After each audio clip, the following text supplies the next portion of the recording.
Welcome into Unfiltered, everybody. Happy Friday. Although it is a football Friday, we'll get to the Eagles and the Giants a little bit later because we're starting off the show with a bang, Ricky Bo. Yeah, we are. Tyrese Maxey set to join us in a few minutes. A lot to talk to Tyrese about after a big first game where he drops 40 points and the Sixers take game one against the Celtics, game one of the season, 117-116, and now they get ready for their home opener. It's almost comical, isn't it? He scores 40, and he takes a back seat to Edgecombe. Yeah, everybody's talking about the rookie. So we'll. You know what, though? You know what? It's one of those things. He could put up 40 whenever he wants. I hope so, man. From your lips to God's ears. Let's hope so. So we'll get Tyrese Maxey joining us in a couple of minutes. We'll talk to him. We'll get into the Phillies today as well because yesterday Dave Dombrowski went on the Foul Territory podcast. We played a little audio of him clearing up any trade rumors that they're not trading Bryce Harper, but he also addressed some other things I want to talk about their offseason plans. And then 3 o'clock today, our Birds insider Andrew DeCecco will be joining us for the remainder of the show. We'll break everything down for you, Eagles and Giants related on Sunday. So if you want to get in on that conversation that we'll get into with the Eagles, basically the question we're going to ask is how important of a game is this for the Birds? It's right before the bye. You've already lost to the Giants once. You certainly don't want to lose another division game. But you're sitting here now at 5-2, and Cowboys are only right behind you at 3-1. So it's an important game before the bye. We'll get into that. But let's get excited for the Sixers, Ricky. Yep. Are you going to the home opener tomorrow? Get excited. I'm actually going to the Flyers game. Thanks for calling me out. So you're going to the Fly Guys at 12:30. Yes, I don't think I can make two games. So I have a lot of children obligations tomorrow, but for those diehard Philly fans, how awesome of a day would it be? You go down there for the Fly Guys. Yep. That game's over with. Go have some food, have some dinner, and then turn right back around and go right back at it. Yeah, go somewhere in South Philly. I'm sure and then there come are right people back. out there doing that. I mean, I know people used to do it like Phillies and whoever else was playing over there, whether it be the Flyers, the Eagles even. I've seen that before, too. Well, you could think about the weekend you could have. You could go Flyers Saturday afternoon, Sixers Saturday night, and then back there Sunday morning to tailgate getting ready for Eagles-Giants at the Link. Yeah. I mean, it literally could have been a huge, huge Saturday when you think, actually a huge weekend, because the Phillies could have been hosting a World Series game. If you want to do that. What are you bringing us down for? I'm not bringing us down. What are you bringing us down for? It happened. It's in the past, isn't it? It is. Why is that bringing us down? I'm just bringing something up that actually happened. I know. You're right. It could have been a pretty incredible weekend. Wait, would the Phillies have been hosting the World Series? Yes. I believe they would have. Because the game one is in Toronto. Right, but they had a better record than all of them. Yeah, you're right, because the Dodgers were not one of the top The two only seeds. team that could have had home field was the Brewers. Man, so they would have had to move things around. We would have had Flyers, Sixers. Flyers would have stayed the same time. I don't know what would have happened. Maybe the Flyers moved to 11 a.m. Flyers, Sixers, 11-4, Eagles. and then the wow, that would have been a disaster down there. Well, I think fans would have taken that disaster. But let's take a look at the Sixers because they got their home opener tomorrow, and there was so much to like about this team and what we saw in game one. We've been talking about it a lot, training camp, the preseason, things to be excited about as it pertained to your 76ers. But until a lot of fans saw it on full display, they weren't necessarily buying in. On Tuesday, actually it was Wednesday, we put up the Twitter poll, are you back in on the Sixers? And 60% of people said, no, my heart's been broken too much.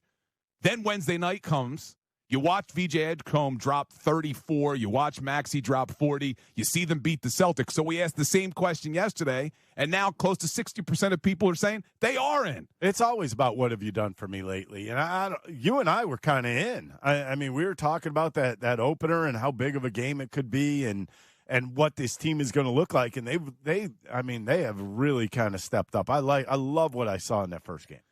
So did I. And joining us now, making his unfiltered debut for the first time on the Comcast Business Hotline, 76er Tyrese Maxey. Tyrese, what's going on, my brother? What's up with y'all? How y'all doing? We're doing well, my friend. We are doing well, especially after Wednesday night's big win in Boston. And what I want to ask you is, with the way last season went, obviously it was a major disappointment to everybody. How important was it to get this season started on the right foot?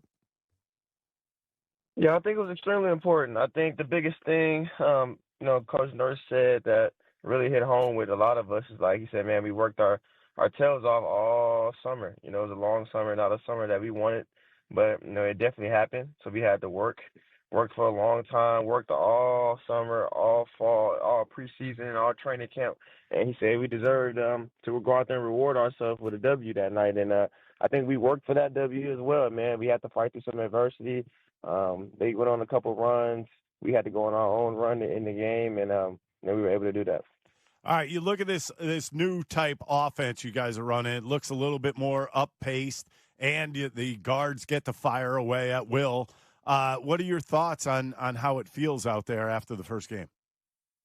Yeah, we're still working things out with it and trying to find out like what our best pace is, but we're definitely trying to play a little bit faster. We have the guards, we have the players, we have the skill sets to do so. We also have a lot of different skill sets, which is great. The better players that we have, the better, those problems are good problems, you know what I mean? We can play a lot of different ways. We can slow the game down. We can throw the ball inside. We can play pick and roll. We can do a lot of different things. So it's going to be all right. It's going to be great. We're going to keep working on it, and it'll just get better over time. Yeah, it's good to hear, man. Let's talk about Joel for a second because, one, how is he adjusting to this new style offense? And then from the outside looking in, it appears like he is in a lot better spot mentally. How are you observing Joel behind the scenes? Yeah, I think Joel's happy to be playing basketball, if I'm being completely honest with you, man. Like, he's been through a lot, and I'm happy for him. I'm happy that he gets to play basketball. I'm happy that he gets to basketball puts a smile on his face.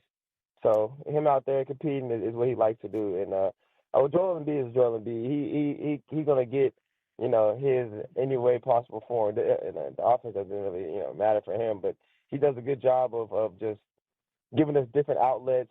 We can always give him the ball, always give him the ball to go to work, and he'll pass out of it. He does a lot of different things, and he's very extremely versatile. So that makes us good. I want you to talk a little bit about VJ Edgecombe. Obviously, 34 points in the opener, and somehow, some way, you're taking second fiddle to that with 40 points in the opener. But tell us a little bit about VJ Edgecombe. Yeah, VJ's been great. VJ's been really good. He's done a good job of just kind of standing out, and he's a very mature rookie. I think he's 20, but he's a very mature rookie, and I'm just happy for him, man. I'm happy that he played well. The season. They showed him a lot of different looks, and he was able to combat that. And that he had some adversity. 77 got scared. I messed with him. I said 77 got scared down the stretch and missed some free throws, but other than that, he was great. Yeah, we're talking to Tyrese Maxey on the Comcast Business Hotline. Yeah, we played that audio of you yesterday saying he got scared. He's like, "Come on, Max, chill." You're like, "All right, my bad." But you got to hold the rookie accountable. You know what I mean? Yeah, most definitely. He definitely wasn't scared. It happens. You know what I'm saying? He'll make up for it, and the next time he's in that position, he'll knock him down. All right, good to hear. All right, I got to ask you a question, too. As you're holding that rookie, keeping him in check a little bit, what the hell did you guys do to Adem Bona, man?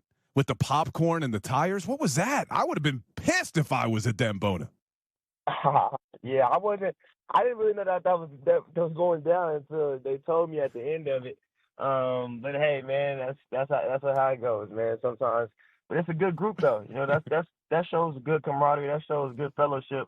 And for that to happen, and we can laugh that off and then help him put his tire and stuff back on, and we going about our days. Who cleaned the car? Not me. All right, you're going into your home opener coming up on Saturday. People are fired up around here. I'm not going to lie to you. What are your thoughts on what the fan base is going to be like on Saturday night? Yeah, I think it'll be great. Philly is always an amazing place to play. The fans are amazing. The people are amazing. Hopefully Wednesday gave them some type of hope and some type of, excitement for the season. We got a lot of new guys here, a lot of new faces, a lot of fresh faces, a lot of old, faces that they've seen before as well. So we're just going to go out there and play extremely hard. We're going to play extremely hard and just try to play and win as many games as we can and get better every single day. Is this the year that Tyrese Maxey finally starts getting respect from the refs and gets the foul calls? You got some in Boston. Is that going to happen the rest of the way out or what? Hey, man, I just go out there and play basketball, man. I love all the refs. I love everybody that is associated with the NBA, man. I appreciate them. I do have to ask one more. You know what? You're always smiling. On the court, off the court, it seems like you're always smiling, always in a good mood. Where does that come from? And how do you keep it like that?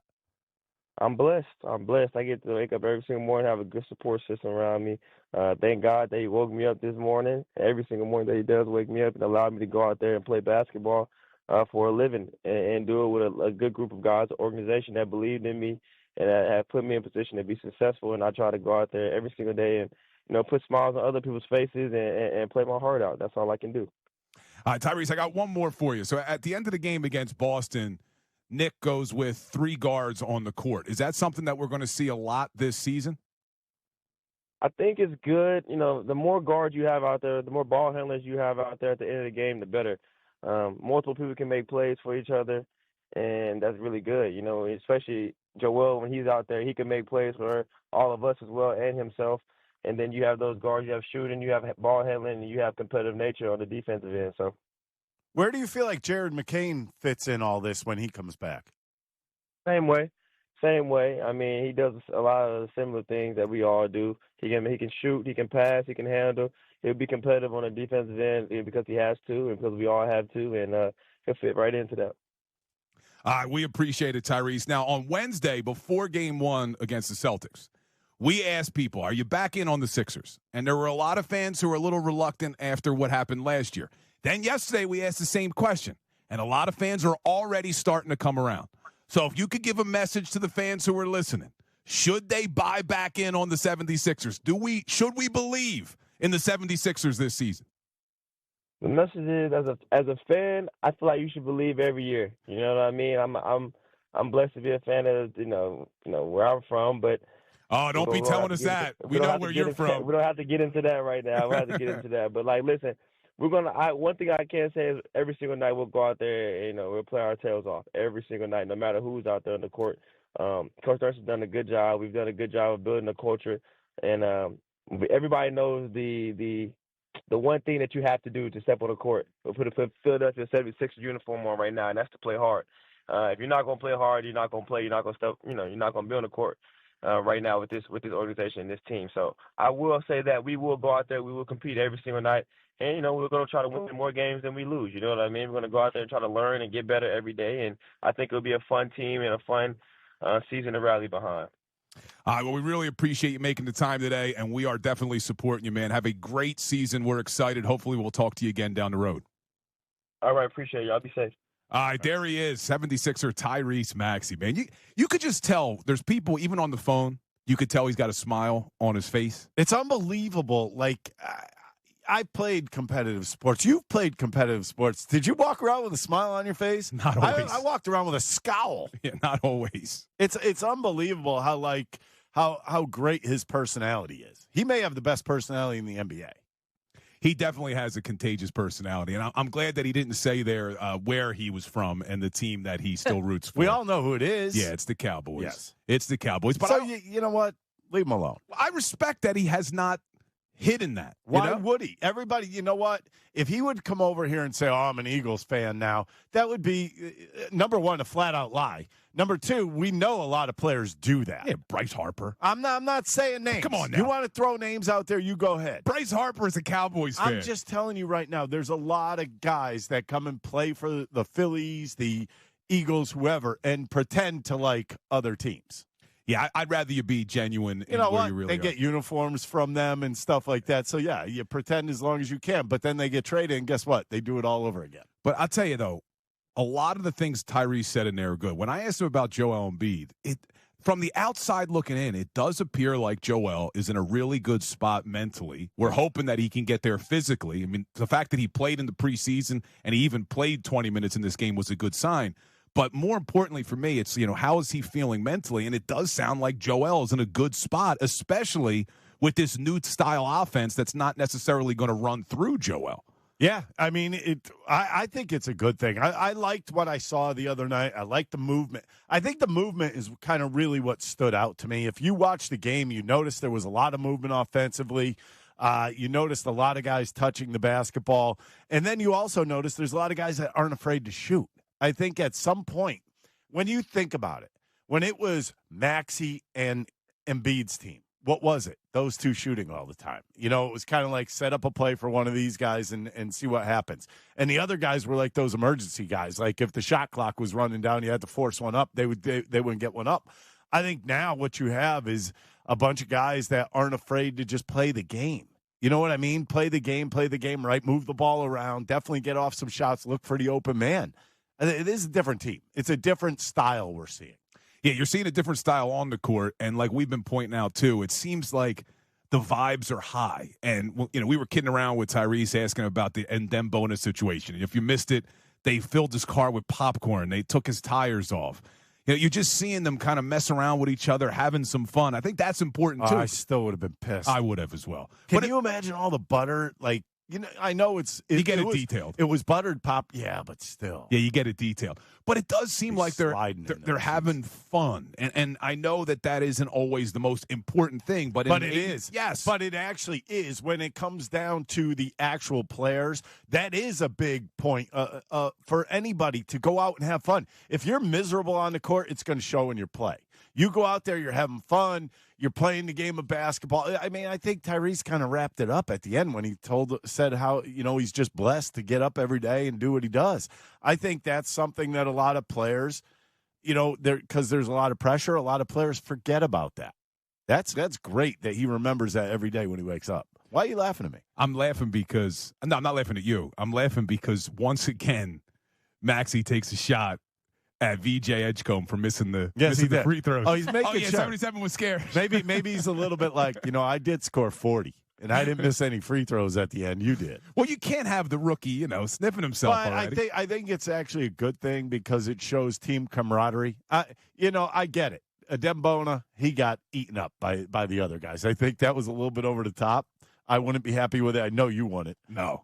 But it is what it is. You know, sometimes when you're the low man on the totem pole, they got to let you know that you're still the low man on the totem pole. And I think Maxey saying that to Kate and Ala after the game the other day, or excuse me, in the locker room, I think that was one of those things where, hey, you're still a rookie. Work on those foul shots, man. It's not the end of your career.